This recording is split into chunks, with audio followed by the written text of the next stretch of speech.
ओम तव कथामृतं तप्तजीवनं कविभिरीडितं कल्मषापहं श्रवणमंगलं श्रीमदाततं भुवि गृह्णन्ति ये भूरिदा जनाः। श्री श्री रामकृष्ण कथामृत 28 অক্টোবর 1882 খ্রিস্টাব্দ।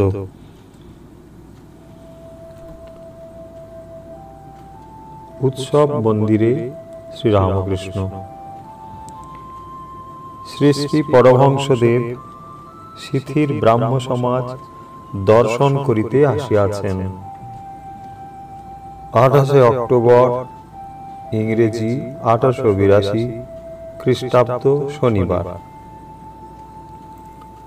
आश्विन मासेर कृष्णा द्वितीया तिथि। आज एखाने महोत्सव ब्राह्म समाजेर षाण्मासिक, ताई भगवान श्री रामकृष्णेर एखाने निमंत्रण।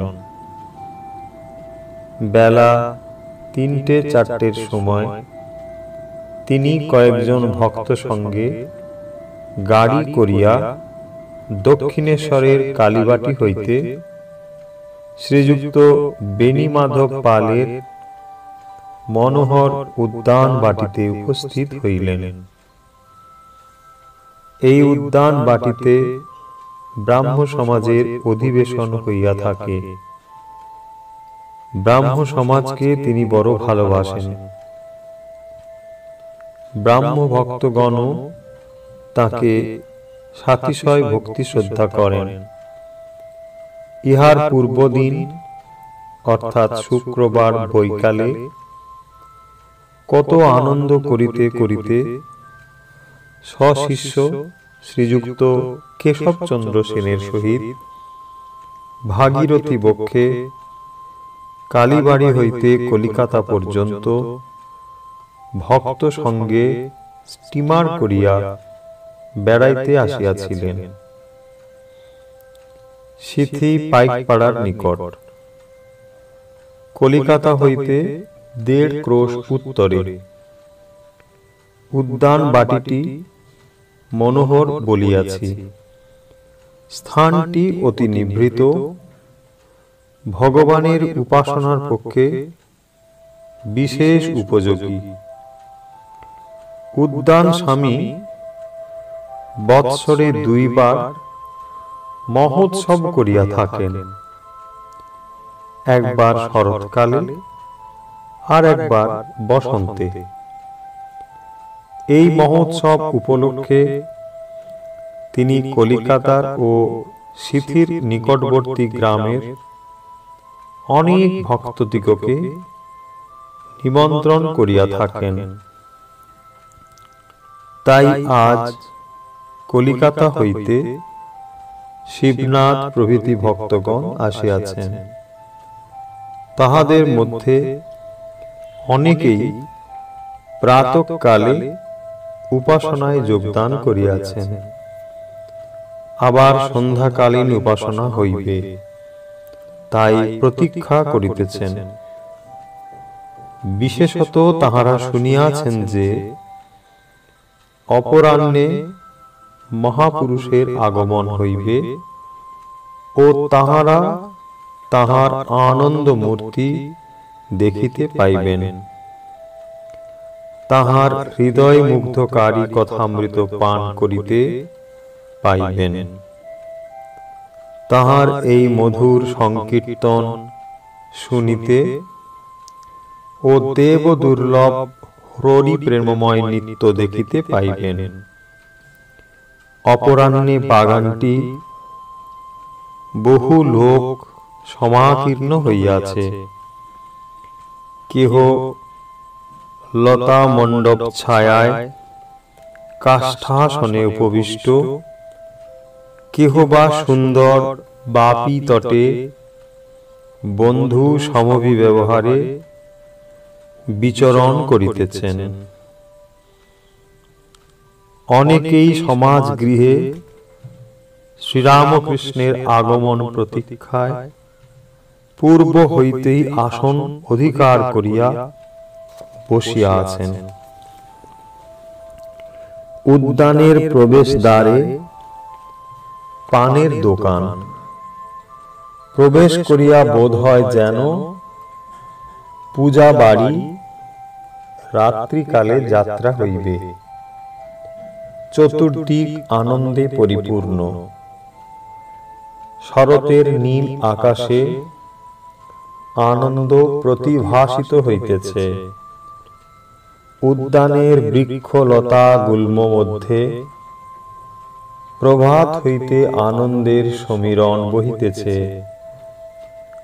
আকাশ, জীবজন্তু, বৃক্ষলতা যেন এক তানে গান করিতেছে। আজি কি হরস সমীর বহে প্রাণে, ভগবৎ মঙ্গল কিরণে। সকলেই যেন ভগবৎ দর্শন পিপাসু।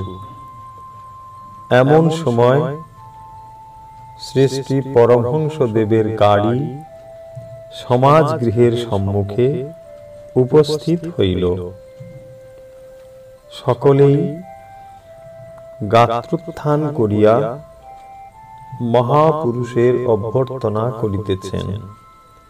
তিনি আসিয়াছেন, চারিদিকের লোক তাহাকে মণ্ডলাকারে ঘেরিতেছে।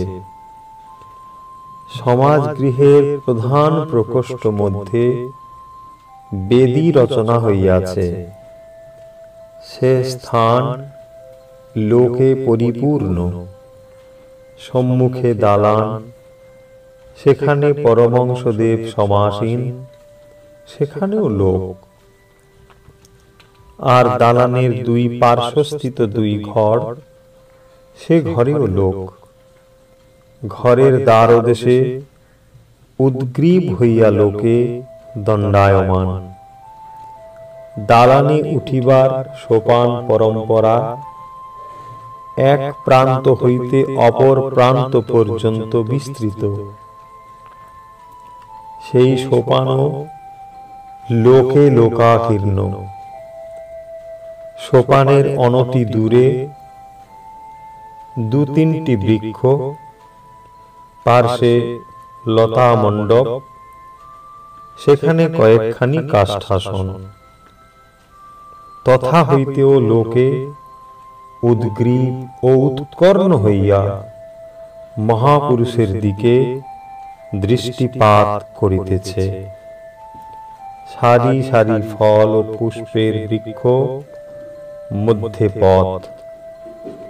বৃক্ষ সকল সমীরণে ঈষৎ হেলিতেছে, দুলিতেছে, যেন আনন্দ ভরে মস্তক অবনত করিয়া তাহাকে অভ্যর্থনা করিতেছে। ঠাকুর পরমহংসদেব হাসিতে হাসিতে আসন গ্রহণ করিলেন। এখন সব চক্ষু এককালে তাহার আনন্দ মূর্তির উপর পতিত হইল। যেমন যতক্ষণ নাট্যশালায় অভিনয় আরম্ভ না হয়, ততক্ষণ দর্শক বৃন্দের মধ্যে কেহ হাসিতেছে, কেহ বিষয় কর্মের কথা কহিতেছে, কেহ একাকী অথবা বন্ধু সঙ্গে পাদচারণ করিতেছে, কেহ পান খাইতেছে, কেহ বা তামাক খাইতেছে। কিন্তু যাই ড্রপ সিন উঠিয়া গেল, অমনি সকলে সব কথাবার্তা বন্ধ করিয়া অনন্য মন হইয়া এক দৃষ্টে নাট্যরঙ্গ দেখিতে থাকে। অথবা যেমন নানা পুষ্প পরিভ্রমণকারী ষটপদবৃন্দ পদ্মের সন্ধান পাইলে অন্য কুসুম ত্যাগ করিয়া পদ্মমধু পান করিতে ছুটিয়া আসে। ওম নিরঞ্জনম নিত্যম অনন্তরূপম ভক্তানুকম্পাতীত বিগ্রহং বৈ ঈশাবতারং পরমেশমিত্যম তম রামকৃষ্ণম শিরসা নমামি।